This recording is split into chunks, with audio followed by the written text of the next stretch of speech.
Welcome to the Slop Temple. We pray this video helps. You first make the Android device the Wi-Fi host because iPad cannot join Zapya's direct Wi-Fi without one.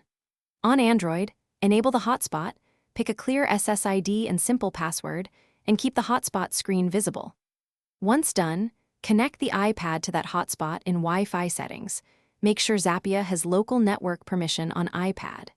This step forces both devices onto the same local network so Zapya can discover them instantly, avoiding router isolation issues.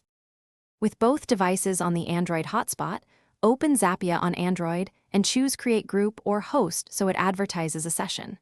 Then open Zapya on the iPad and choose Join Group. The Android's name should appear, tap it. Make sure to accept any join or connection prompts on Android.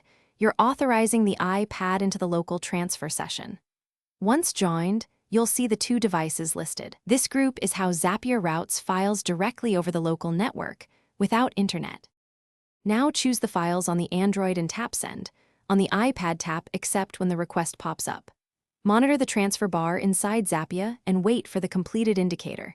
Then open the Files app or Photos on iPad to verify the items arrived intact. Once finished, disconnect the iPad from the hotspot and turn off Android hotspot to save battery. If devices cannot see each other or transfers stall, restart Zapya, toggle the hotspot, or reboot one device. This usually clears local network glitches. Thanks for watching. Consider subscribing if we helped you.